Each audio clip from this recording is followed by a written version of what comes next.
এই দেশের মধ্যে আওয়ামী লীগ থাকলে ভাত খাবে, ঘুমাইতে পারবে, বিএনপি থাকলে ভাত কাপড় পাবে, ঘুমাইতে পারবে।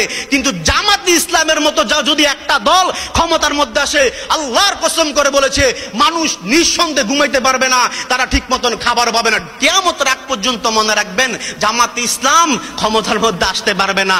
মাওলানা ভাসানী সাহেব বলেছিলেন নীল নদের পানি যেমন নীল নয়, জামাত ইসলাম কোন দল হতে পারে না। ইসলামের জন্য শত্রু থাকলে একটা দল হতে পারে, কারণ তারা আমেরিকার এজেন্ট এই দেশের মধ্যে বাস্তবায়ন করতে চাচ্ছে। বিএনপির সাথে মাঝখান দিয়ে লাগছে, এরপর আওয়ামী লীগের সাথে, এরপরে নিজেরা এখন দালালি করতে চায়, কোন জায়গায় সাইড পাইতেছে না। একটা কথা মনে রাখবেন, তারা যেই কারণে ক্ষমতা আসতে পারবে না, কিন্তু আল্লাহর নবী বলেন আমার উম্মতের মধ্যে যারা মুনাফিক, দাড়ি রাখিয়া টুপি লাগাইয়া পাঞ্জাবি পরিয়া ইসলামের নাম লাগাইয়া অথচ আমেরিকার সাথে দালালি করে, হারামকে হালাল ভাবে চালাইয়া দিতে চায়, যারা মুনাফিক তাদেরকে জাহান্নামের সর্বনিম্নে দেওয়া হবে। ইন্নাল মুনাফিকিনা ফিদ্দারকিল আসফালি মিনান নার। নবীজি বলেন কাফেরদেরকে এত শাস্তি দেওয়া হবে না, মুনাফিকদেরকে যত শাস্তি দেওয়া হবে।